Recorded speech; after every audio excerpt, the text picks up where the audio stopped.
And that's why we started to work out. So their identity was they want to start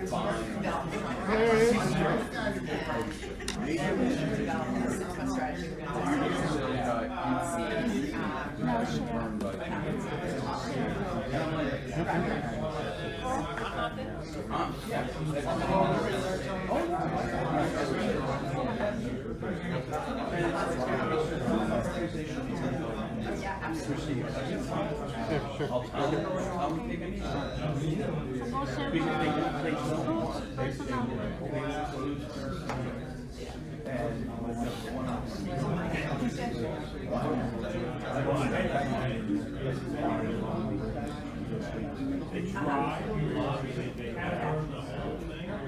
he's like, you instead of somebody else. right. Well, I'll send you another name, but you have someone who needs help because they're it's a matter of coaching. Well, but that's not right. I don't know if he wants I'm not being that's everything's going. Give someone a hug. I did. But this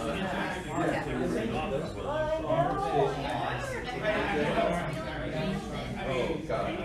you're the third person. That's one of the reasons why I know Mark. But you boys still playing baseball? Yes.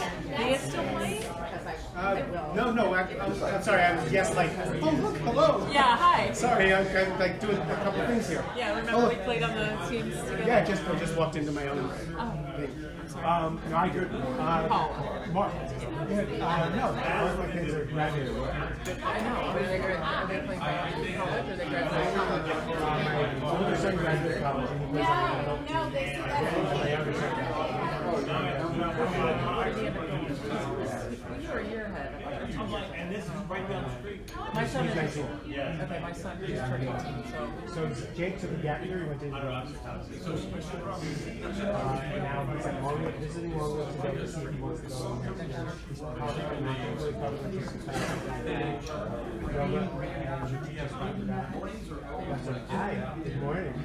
I bring you love and hugs from Gentle. She's sorry she's going to miss you. Thank you. She called me this morning and I know.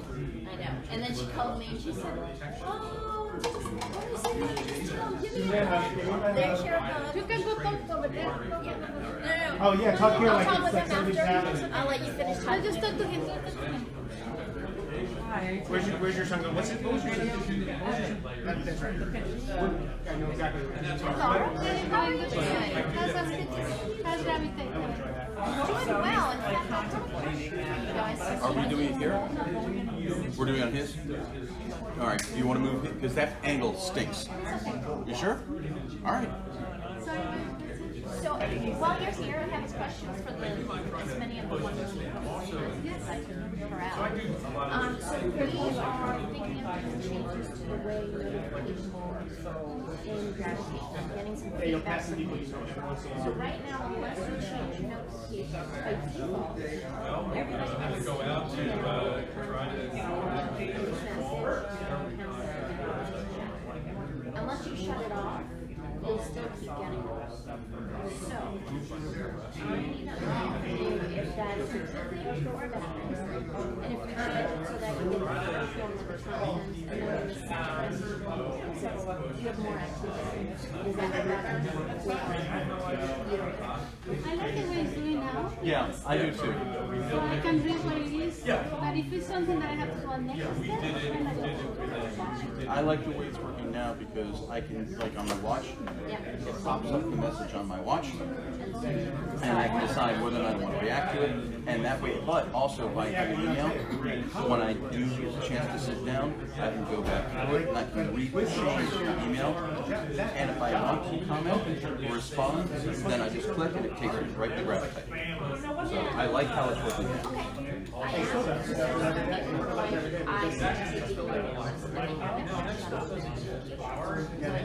Is there a way in the app to let them manually change that? Like by default it does everything, and then they can just go in and see the settings. There's a little circle by your face, there's an under notification. And he has Turn very on low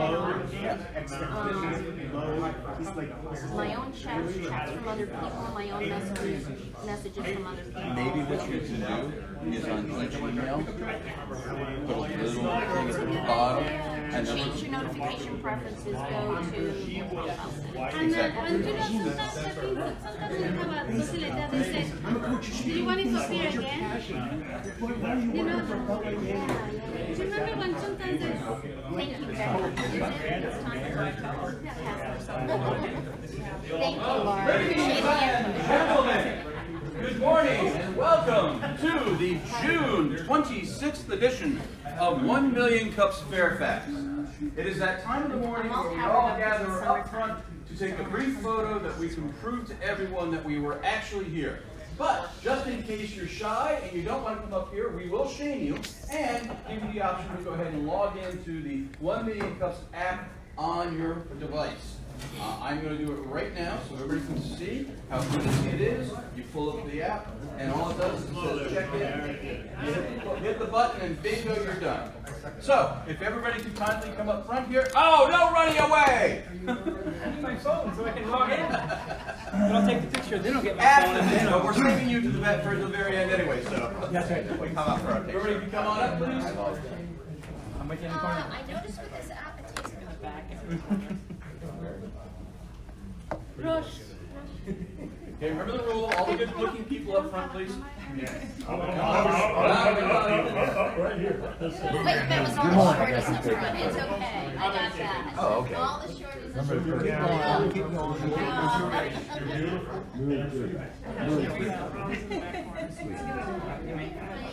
Okay, everybody squeeze in side by side here. All right, that looks great. I'm gonna take 3. Ready? So coffee. Coffee. And one more. Coffee two. And then the selfie. Here we are. That's what we need to start doing. All right, we have an official assignment now. You have to be here every week. I got it in one take.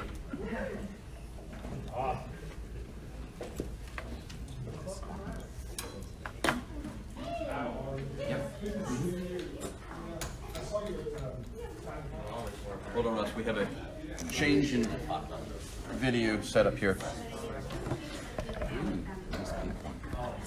Can you zoom back? That's awesome. That's perfect. You can begin. You want to go to here? Go to that corner. Perfect. Okay.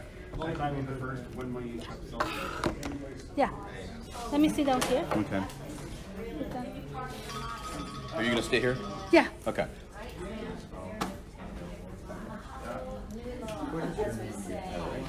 All right. Thank you all for coming to the 1 Million Cups. We are part of the Kaufman Foundation, an all-volunteer organization that has this meeting throughout the nation. There's over 200 communities that are taking place right now as part of the 1 Million Cups organization. But we are here to educate, engage, and connect individuals, entrepreneurs, businesses, and help to enlighten each other. If you're not already, there are parking permits at the tea table, so you can put it inside your car. We also have, coming up, we're gonna have Mark Silver is gonna be our speaker today. He's a very dynamic person. It should be very interesting to hear more from him. Can't do this all by ourselves. I'd like to, there we go. Our coffee sponsors is Toastmasters with Ken Portnoy.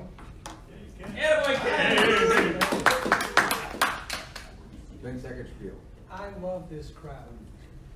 I love the entrepreneurs that present. I love the people who come to help them out. And I love coffee. I've been addicted to coffee since I was about 15 years old. And so as coffee sponsor, it's just a privilege and an honor to give back to this community in the small way that I can. So drink the coffee, from Rare Bird Coffee Roasters, because next month, I can't guarantee it's gonna be as good.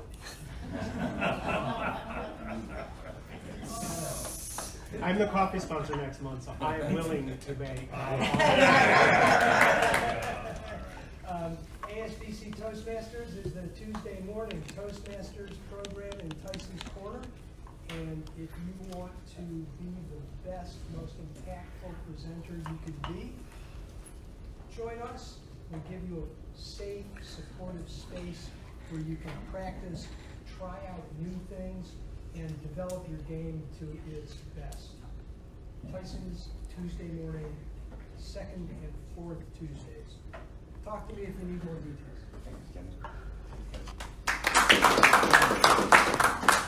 And also, in addition to our sponsors, we have several organizers that help us put on the event. We can have them come up and introduce themselves.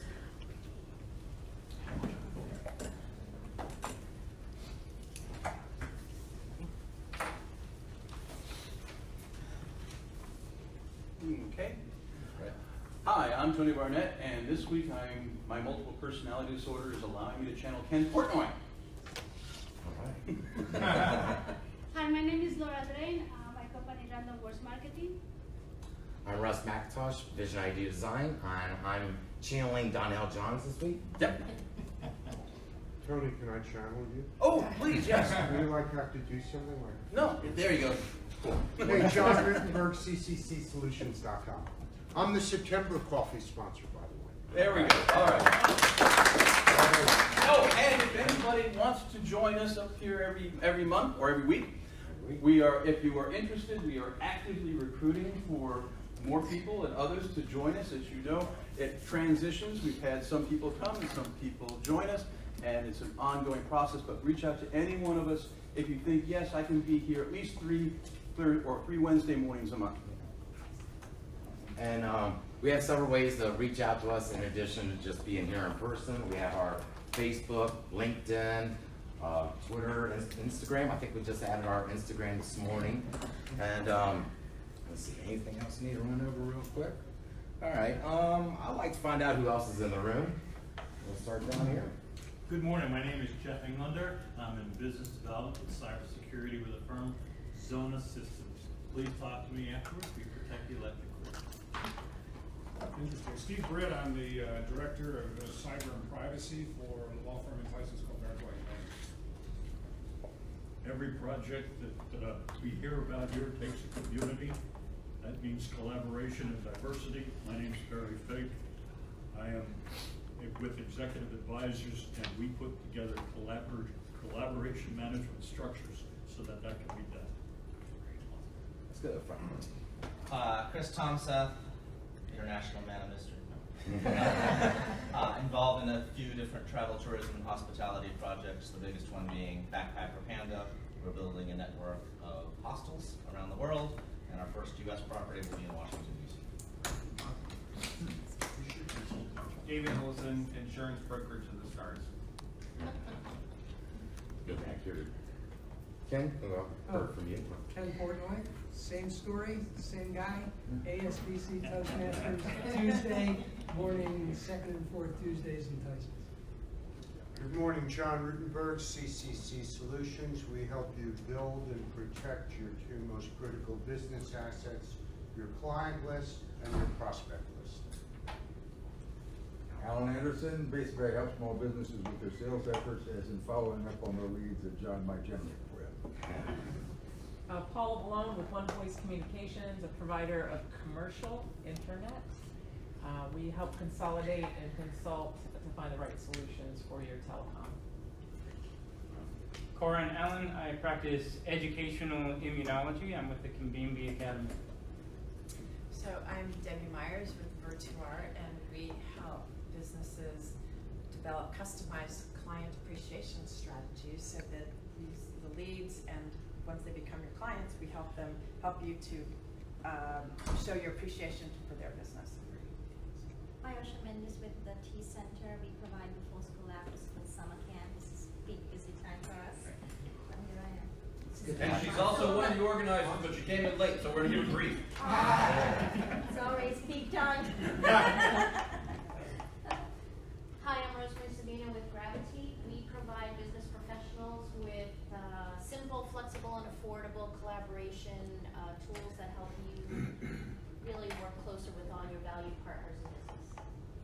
I'm Gary Cohen. I'm with Supus Incorporated. We provide HR online compliance training.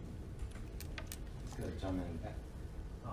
My name is Sang Park, and I'm the client teller. We are mapping for client and traffic accident for public safety. Great.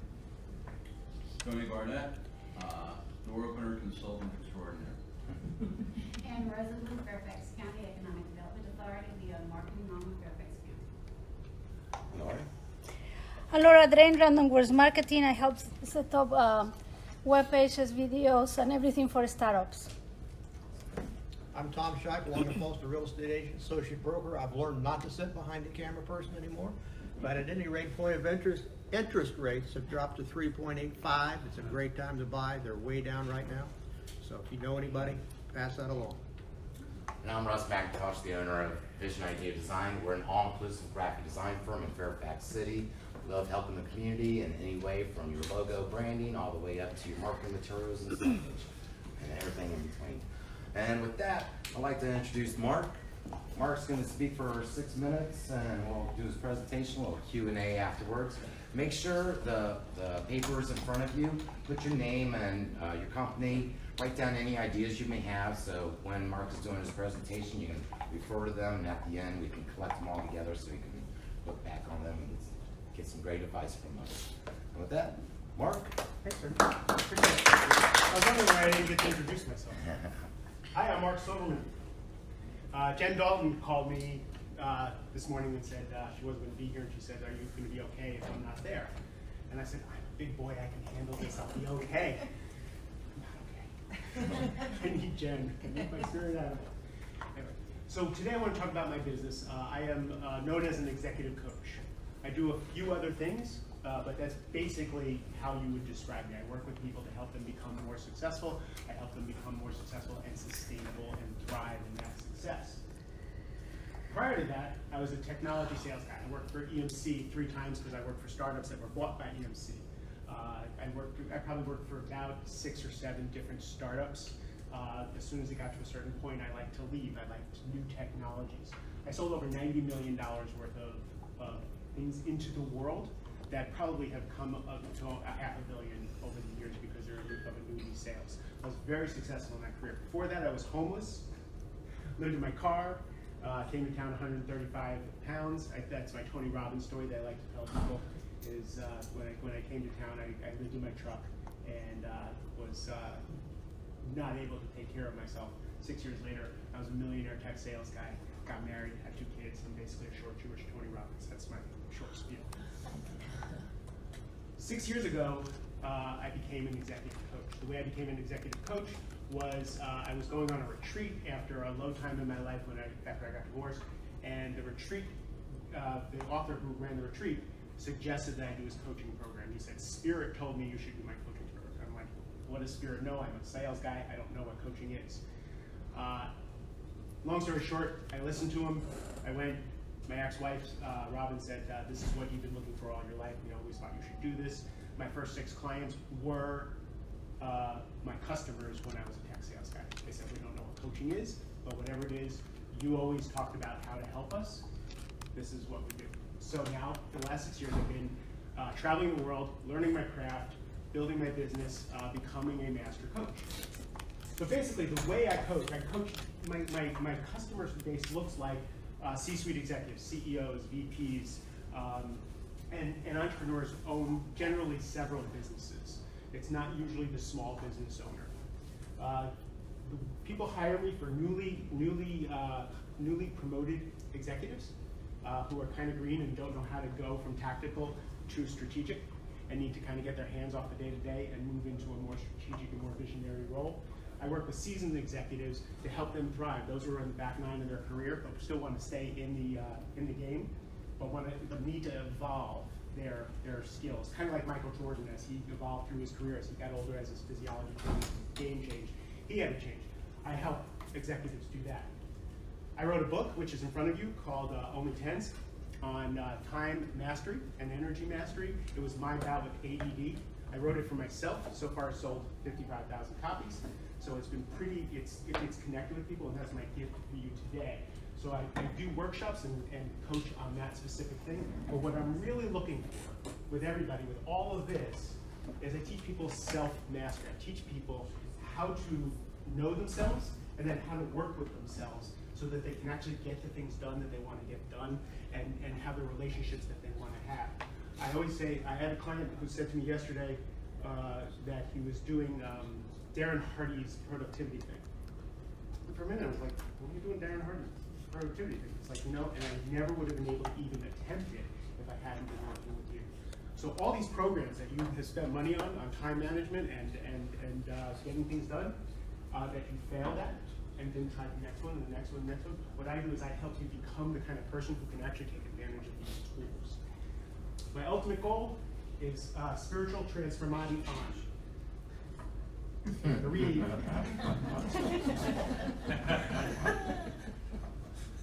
I look at that one. That's kind of Italian for self-actualization. What I really believe is success is worthless if you're empty. I work with a lot of people who have more money than they'll ever know what to do with. And when I first start talking to them, a lot of the times they're empty and they don't know what to do with it. So they create chaos in their lives with their relationships and et cetera and so forth. So I like to clear that wreckage so that they can go back to doing what they do best, which is create in the world. This is what my business looks like right now.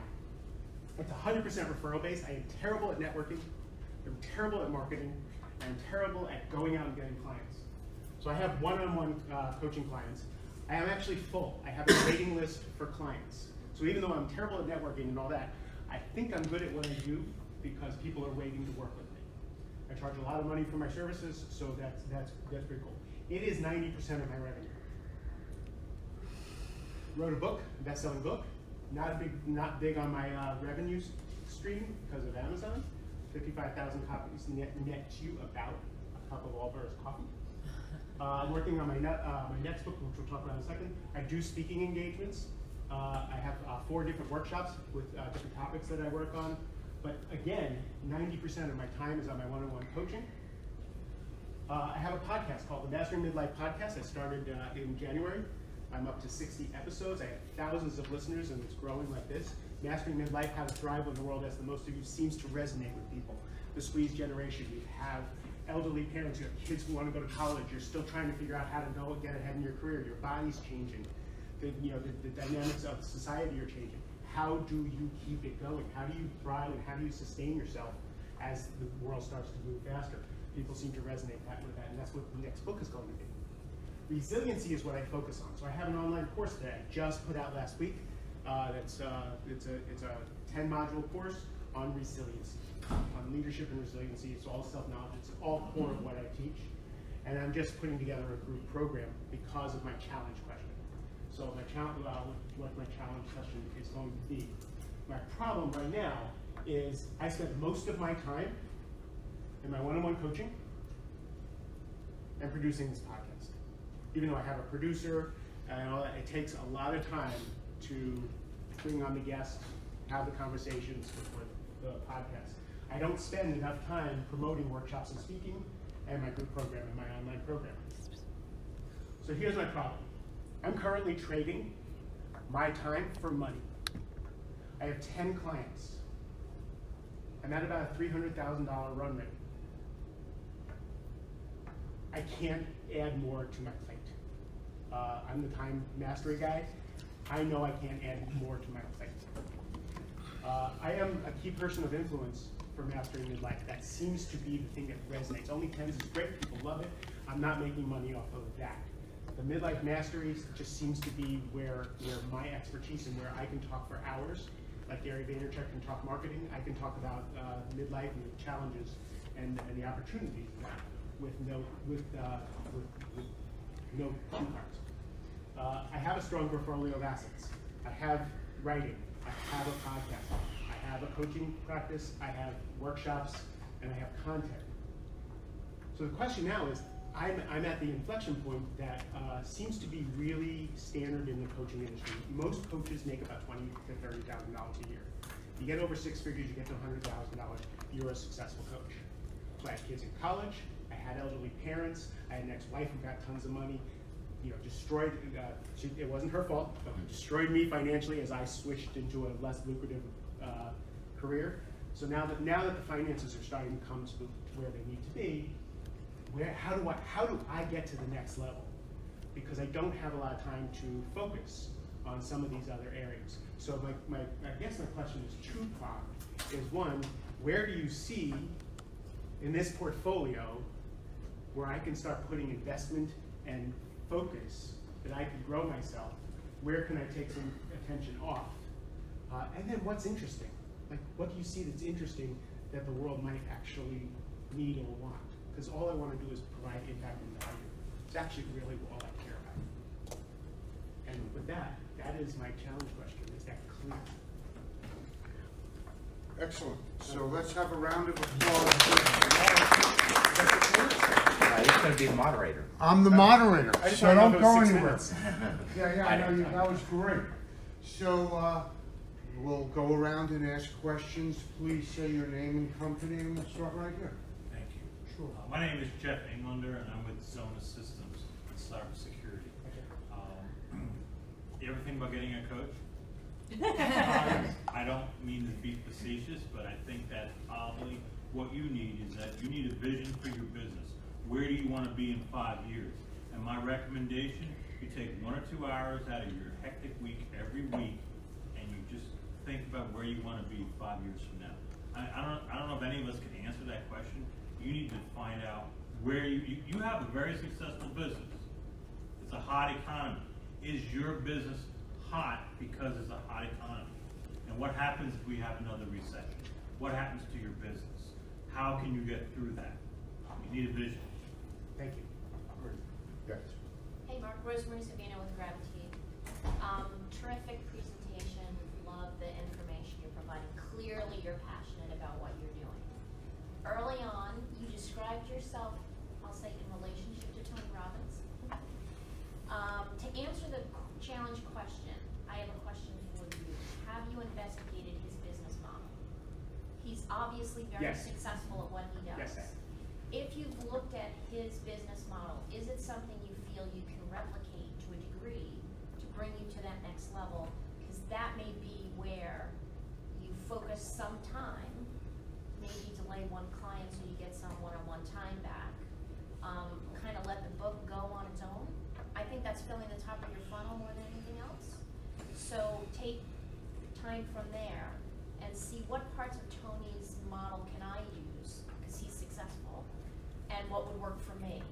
And that will take you to the place where your passion is, and also where there's proven capability to work in that area. That's what I'm thinking. I mean, I have other tactical thoughts about this, but I think strategically, he obviously makes a lot of money. Thank you, and I'm also interested in the tactical. I will write them up for you. Well, I know how awesome you are. I was just wondering, I know you want to make a big impact and also keep the revenue going. Have you thought about investing a little bit more in workshops and charging people? And especially with companies, like big companies that we have here in Tyson's area, connecting not just with the CEO, but with the team and just training them as well and charging them for it. I think that's, you'll have a bigger impact and you'll also keep the revenue going, and you'll be able to pull out individual coaching people from there too. Just an idea. Tony? Having read your book and understand your process of the 10s, do you have an agent? I do not. Do you have an assistant? Yes. Okay. How much of the 9s and below does your assistant do? Probably 80% of them. Okay. You need a second assistant or someone who can work as your agent or booker to make sure that you are not doing the one-on-one coaching or the podcast, but that they sit there and help you to switch those over so that you start doing group coaching sessions.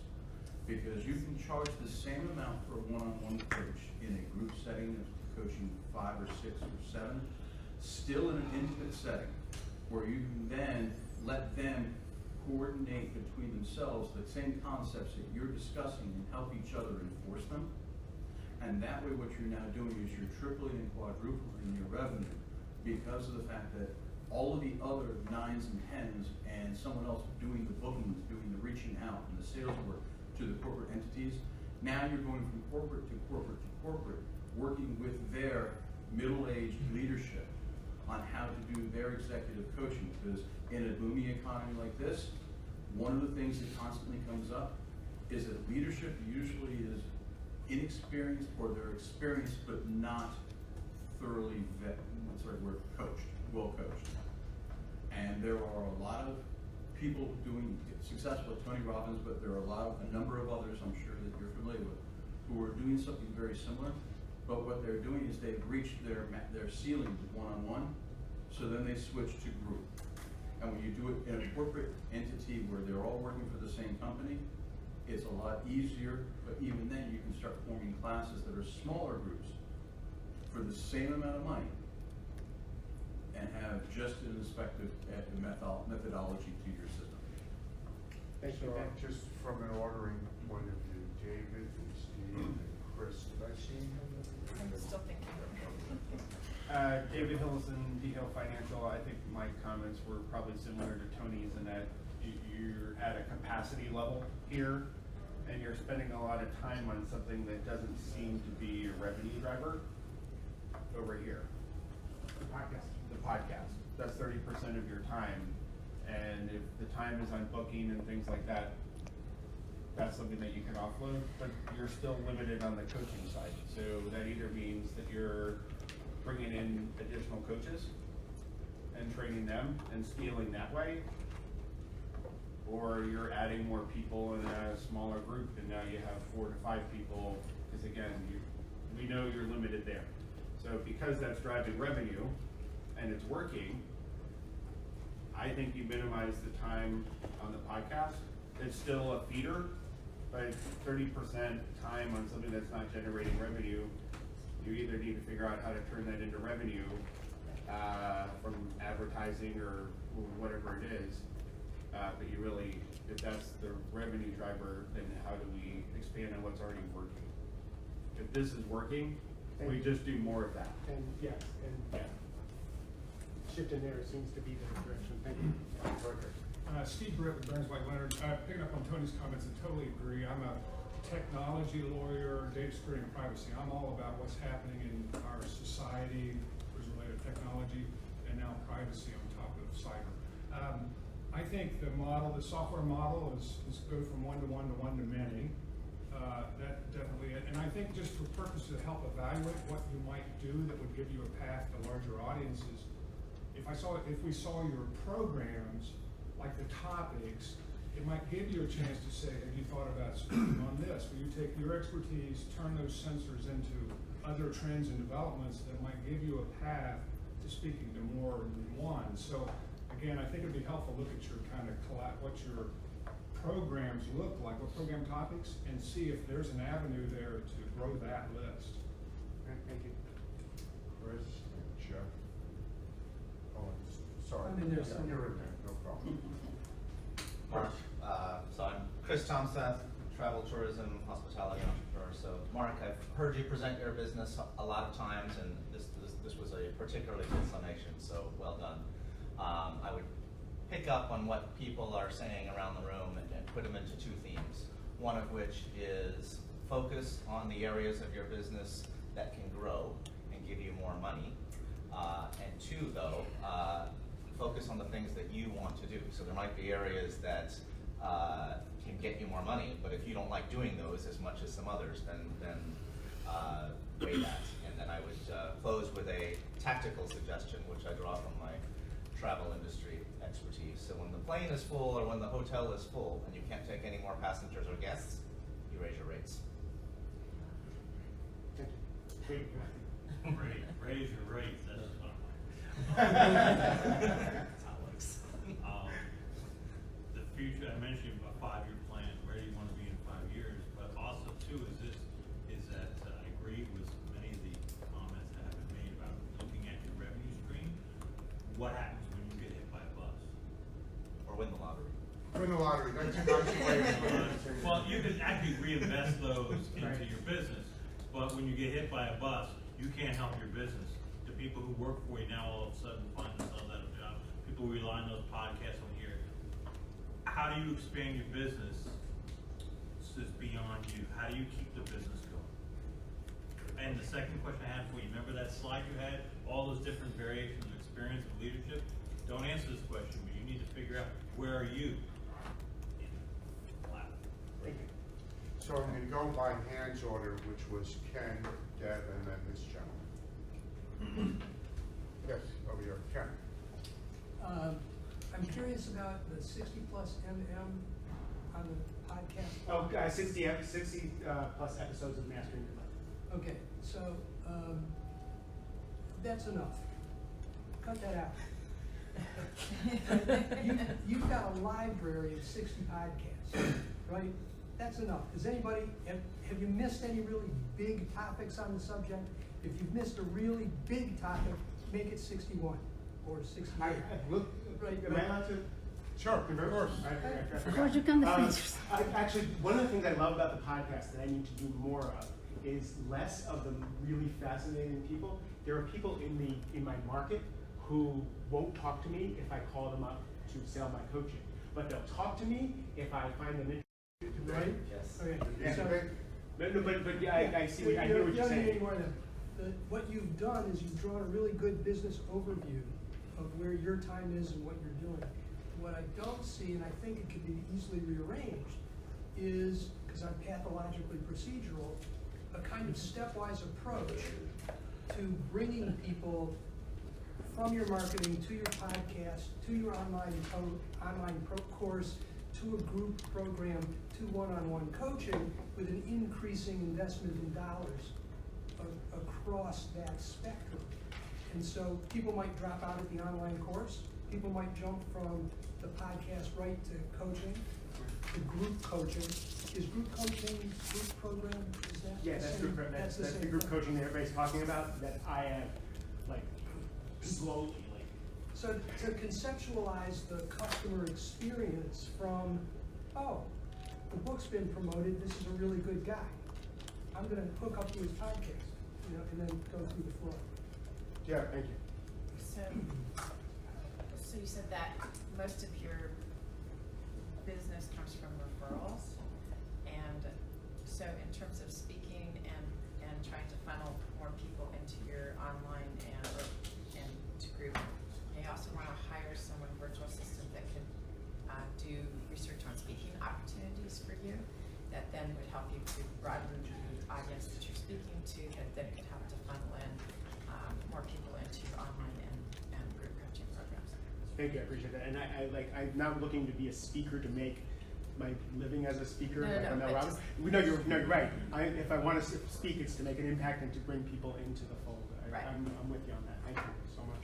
Two quick notes. I made some notes here. But if you seek policy, if your material complements or fulfills a policy requirement for corporation or government, your online course, foster a relationship with George Mason or a local university, and then you become a requirement, or 4-credit opportunity for students who want to take something that fits, 1, with their graduation requirements, 2, with something they're interested in.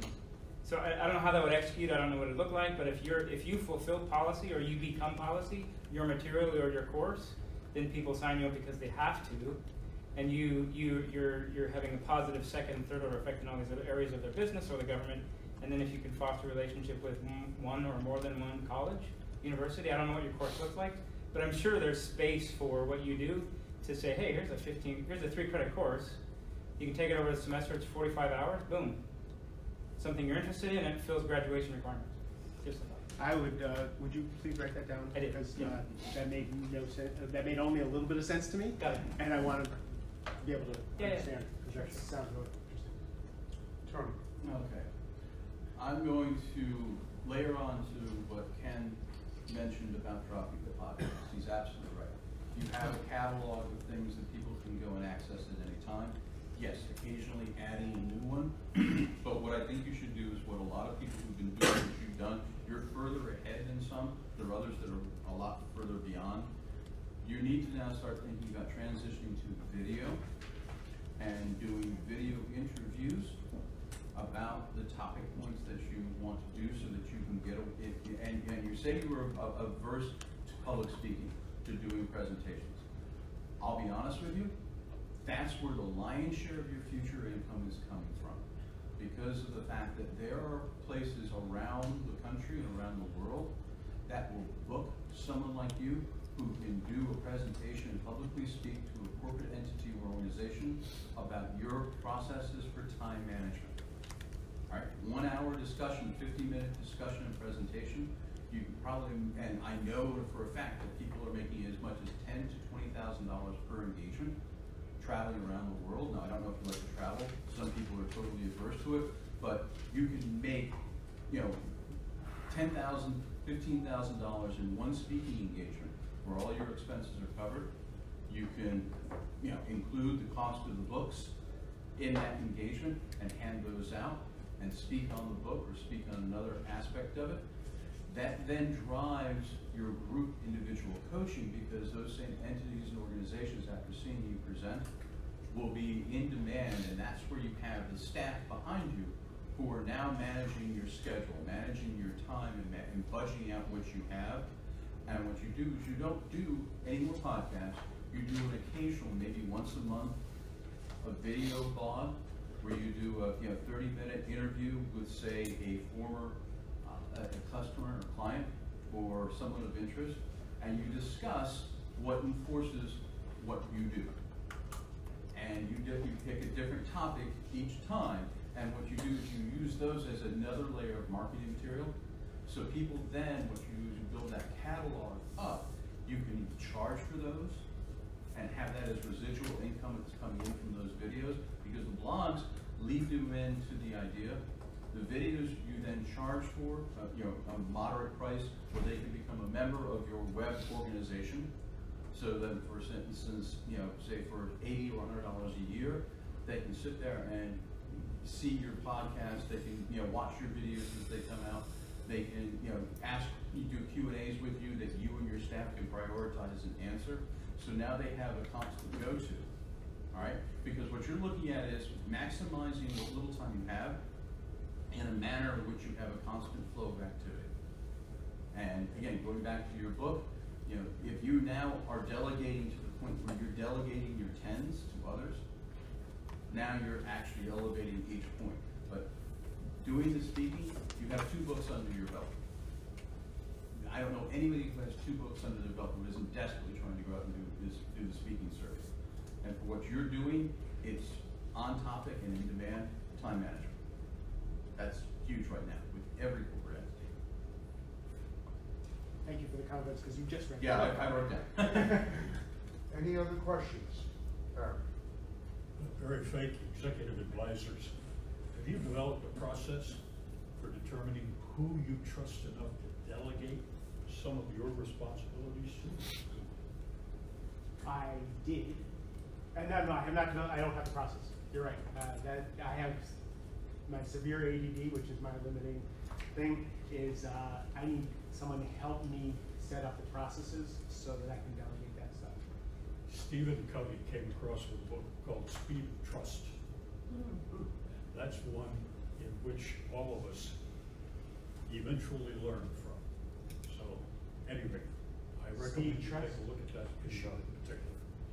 Thank you. Would you write down the name of that book for me, please? Glad to. Appreciate that. So again, if no other questions, let's give a round of applause. Thank you very much. Back to Ross. You got another slide? Before he starts, I want to go ahead and give a brief to the room. There are only 7 of you who've actually logged into the app. So, and if you just do a simple count of the room, it's about half, not less than half of the room. So by all means, if you haven't downloaded the app, download it, log in, so we know you're here. You can also put your comments in there as well. We have a couple of follow-up presenters from previous presentations. I'd like to bring up Kleinfeller. They had a really great app when they were here, and if you'd like to tell us a little more about what's going on with your organization since then. Yeah, go on up.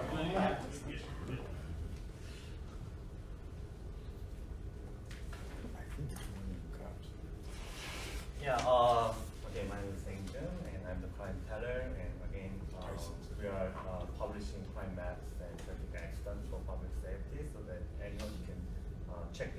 like an app, and they can see like how many crimes occur in their particular interest area. So when I came here and I asked, first of all, I share my challengification. My challengification was for the customer.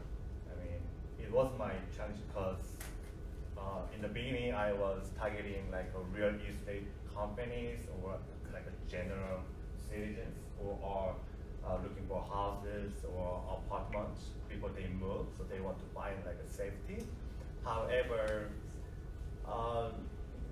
the recommendation was like, I better work with like a more like B2B, not customer side, and I tried to communicate it with people in real estate business. Unfortunately, they are not interested in this crime method because their goal is trying to sell their property. They are not going to show high crimes in their property, around the property. So I found that that is not my customers, and I'm trying to search other customers.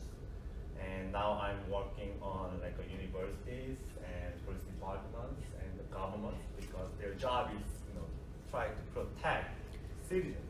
And my goal is trying to show the high crime area and low crime area and trying to educate the public, like increase the awareness of risk areas to if they can avoid the places. And this is how I developed. Yeah, I remember like when we were looking at the app, like right here in front of Walmart, because there's a Walmart. congestion of traffic there. It was showing some red, but it was just the traffic. It wasn't a crime instance per se. It was just congestion. Yes, right. Because usually crime occurs where the many people gather. And so, what are the top 3 recommendations you implemented, and why? There was like selling my idea, because since I have a patent on this, so why don't I sell to like a Google? Yeah. Because we are using Google Maps, so maybe we can implement. I can sell to the Google Maps or insurance company because they have particular calculation or they're calculating for like a premium. So maybe They're calculating risk. Yeah. So if I show like high risk area, and then they can calculate based on the a crime trend or the accidents, the numbers of accidents. Because if you use particular highway or road, then it shows the how many accidents were occurred from last 5 years. And how has 1 trillion cost effects supported in your success? Still, I'm looking for people who can connect to like a government or police departments. Even though I have a connection here, but I don't think it's not that strong enough. And also the people who work for like Google or Amazon, and also like a security company, because I'm showing the risk area. So maybe the security company, they can go and they can show like the risk factors, and they can help by preventing or lowering crime for the victims who already are victimized. Yeah, this is all about. So, I want to invite somebody else that is visiting us today that presented before, Corin. Oh yeah, no, Corn's on the list. Yeah. Corin's in the list. Okay, Yeah, perfect. actually, Corn's part of my my Summer of Positivity cool. thing that I'm hosting later on this month. Corn, if you want like to come up, I really love to speak his talk about his book and just everything he's trying to do. And Corn, tell us more about. So yeah, I'll try to be as concise as possible because a lot has happened, I think, since I was here. I have all my cards, so thank you in advance. Am I supposed to go through my challenge question of the cards, or can I just give some updates? Sort of what I seek to do is eradicate hate. That's a big, broad statement, but some people say you're never going to eradicate hate, and my initial response is, well, what about cancer? Cancer has been with us since recordable history, and we have spent oodles and oodles of money, time, resources, time, people, and money to try and get rid of cancer. And by doing so, in the quest to cure cancer, we've made life better for millions of people. What would happen if we said, nah, let's just abandon it because we're never going to fix it? So I'm in the fight against hate. And it's not just hate, it's contempt, it's ideologies of superiority based on categories of other. Religion, skin color, political affiliation, gender. Pick a category in 2019, there's going to be more tomorrow. And all those categories are relevant. So it's acknowledging diversity and celebrating the rich differences that make this a really cool planet. At the same time as making a hypothesis that if we can't embrace our common humanity, we're just going to continue to rip this place apart. So it's acknowledging and celebrating diversity. It's not dismissing difference. It's acknowledging it and celebrating it. I'm intentionally repeating that. So what I have is a global brand built on a book steeped in African myth. So the Convene Bee is the African rainbird. Hopefully you're curious and you look me up online, or you can talk to me afterwards. I have today a quick update.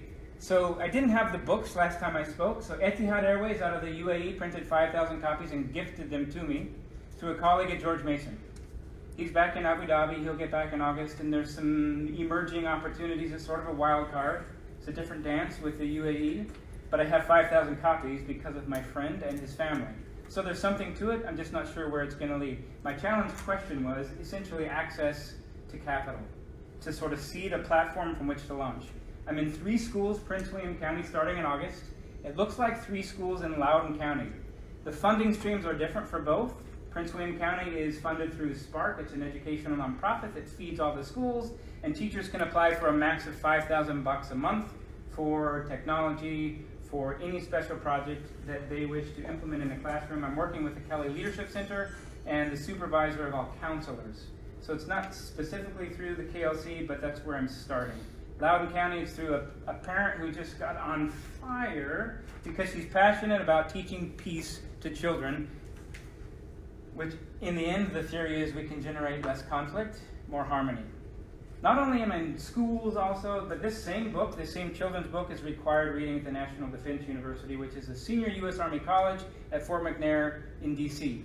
I also have a friend who I graduated with. It helps that we were roommates, but I literally just got an email. I visited him at Carlisle Barracks at the U.S. Army War College. He develops professional development for 2- and 3-star general officers who are on their path towards promotion. So they're considering this as a component, a professional development component for general officers. And it's not just for them, it's for the people that they will lead. As well, he just sent me a note about equal opportunity. So all of the U.S. Army War College may actually implement this book and an adult workshop. So it's a kid's book, adult workshop. It's an adult dialogue that everyone could use, especially as we come into the next 15 months. Approaching November of 2020. It's going to be an interesting time in this country, and if we can't find mutual respect for the other, whoever the other is, it's going to be a difficult 15 months, regardless of where you stand on the ideological spectrum, not just in politics, but in contentious issues. If we can't find mutual respect, empathy, and compassion for fellow human beings whom are often encouraged to hate or show contempt, or I'm better than you because I think different, or I drive in a different car, or I live in a different zip code, there will be trouble. So I had this crazy theory that less conflict is better for humanity, whether it's in a family context or an international context. And the only way to get there, which is to affect behavior is influenced by choice. I'm in the narrative game. So it's a simple kid's book. It's a conversation between a boy and his father about how can we set aside negative stereotypes we have about categories and just see one another as human first. So those are a few updates. I know I'm talking 150,000 miles an hour. I present at Russ's, thank you, Fairfax meetup. There you are, right there. On the 17th of July, I'm a part of a peace panel at Busboys and Poets, August 21st in D.C. So it's going to be me and a few other authors at my request. I wanted more than just me. So the exposure is bigger. We're going to max out about a 90-seat capacity at Busboys. And then Girani Coffee House, Manassas, Blend Coffee Bar in Ashburn, summer reading workshops through the Prince William County Library System, book signings at Fort Belvoir PX. So there's all sorts of opportunities emerging. I meet with the GS15 decision maker at USAID on the 10th of July. We're planning to meet on the 10th. So that answers some of the questions here. A lot of what it was just honing on your brand, and it's educational immunology. I'm convinced. I sat through Prince William. This is my last little anecdote. I sat through a measles workshop at the Prince William County Chamber of Commerce, and she talked about how in 2000 the U.S. was measles-free, but people stopped vaccinating. And this isn't a conversation about the pros and cons of vaccinating. It's a conversation about when we protect the immune system with a treatment, we protect the body. And my point at the very end, I'd never been to one of these, the health and welfare councils. What if we bridge the same for the mind, for mental health? Doesn't mean we're ill in our mind, but it does mean when we are susceptible to ideologies or narratives that encourage us to hate or show contempt for an other, whoever the other is, there's no good end to that. So what if we had policy-based narrative that was compulsory, was required to protect the mind against strains of hate? Just because you get a vaccine doesn't guarantee you're not going to get a disease, but it weights the odds in favor of good health. Same for the mind. You're not telling people that Republicans are smarter than Democrats, or that Democrats have a better way of running a country than Republicans, or skin color, gender, religion. I'm not meaning to go, but the categories matter when we think that my category is better. You're just telling people to say, hey, set aside the preconceived ideas. Just because one person in a category made a bad decision or said something heinous doesn't mean everybody else in that category is the same. Because as soon as you start to apply that same logic to your own category, it doesn't fit. Unless they're bound together by hateful ideology. If the whole category, it's just tough. It's a good dialogue to have. Categorical stereotyping has no good end. So what if we set aside the... No, I hate all Nazis. Yeah. I hate all Nazis. I think that's an excellent dialogue to have. I think if we can hate the ideology, but not the human beings. We're a planet of human beings, and we are all us. There isn't another. There's no superior category. You there are what people, you do and what you believe. Okay, so that's my update. There are people who make poor decisions, and I think if we supply a narrative that allows them a path towards making better decisions, especially at how they treat one another and think towards one another, we'll have less conflict. Awesome. Yeah. So today's a special. These books are normally $20, and if you want to pay me $20, I'll take it. But really what I want you to do, this is my business card today. I have more on the card. I don't want you to keep this. I want you to read it and then pass it along. If you want a book to keep, then buy one from me. Go to Amazon or buy one today. I have some in the truck. So this is my business card today. I'm going to leave them here. If you want to pay me $20, I'm happy for that. But what I really want you to do, this idea wasn't mine, is take a copy, read it, digest it. If you don't like it, throw it in the trash. You're not going to hurt my feelings. If you like it and you think it can help someone, pass it along and tell them to do the same thing. If you want one for yourself, I'll still sign it. You can buy one from me on Amazon or today. Does that make sense? So there's two separate paths. This is my business card. I'm going to leave them here. Thank you so much.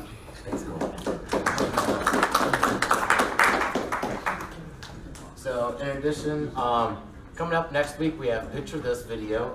I spoke to Shannon, I believe is her name, a couple weeks ago. Very engaging person. She's got a lot going on with her company, Picture This video. Then we have DH Financial coming up on the 10th. And then Empanadas on the 17th and the Soca Yacht Club on the 24th. So that's what we have coming up here at the Fairfax City, or Fairfax County Bowmania Cups. In addition, there are other events going on in our community, like Corman mentioned. I'm hosting the Fairfax Business Meetup. I do it every month, middle of the month, middle of the week, middle of the day. And this summer, we're going to have a summer of positivity speakers. Corman is going to be our first presenter on July 17th from 12 to 1. And then in August, we're going to have John Yarrow. He's another bottle of energy, positivity that I just love and appreciate. And he's going to be our speaker in the August. Are there any other events coming up locally? I know Central Fairfax Chamber of Commerce is hosting the Independence Day Parade on 4th of July. And that morning, a lot of politicos, Warner, I know Governor Warner has already RSVP that he's going to be there. Senator, sorry. I'm not a Politico person. But there's going to be a lot of diverse people there to engage with and interact with, and that actually help our government and our society. That's going to be 8:30 on the 4th at Red Hot and Blue. Laura? So I have an event. I'm running for a school board. So I have an event on Sunday in Reston. It will be a cookout. We will be a lot of the people will running for school boards. If you want to know where is it, let me know. Saturday. This Saturday at 12:30 in Reston. So if you want to know more, just let me know. Anyone interested in learning more about Gravitate? Tomorrow is my webinar, free lunchtime, 12 noon. Check my posts on LinkedIn from yesterday. You'll see the bit.ly link to register to Eventbrite, or give me your card and I'll send you the link to our program. Anybody else have anything coming up? All right. Well, thank you all. So the last question, can you ask a Yes. question? So, we're a bit off-jointed because our glorious leader Donnell is not here today, and he usually has the last question for our presenter. It falls on me, but we transitioned. It's not the B team, it's just we're chaotic team. How can the 1 Million Cups community help you in your endeavors? I actually do have a specific ask. It would be really fun. I would like to gift anybody in this room who sends me an email my online course. If you would take my online course and send me feedback on how useful it is, what was useful, what was not useful, that would be good, because a lot of the suggestions is the confidence in bringing my stuff forward. So if I could find out, do I really have anything that's worth buying? It would be really cool. So if you send me an email, I will send you my free online course, and I'd love feedback. Is your email on here? My card is in. All right. Well, thank you, Mark. I wanted a cup. This is your cup. All right. Thank you so much. See you guys next week. Thank you. That was great. Thank you. Did you get that thing?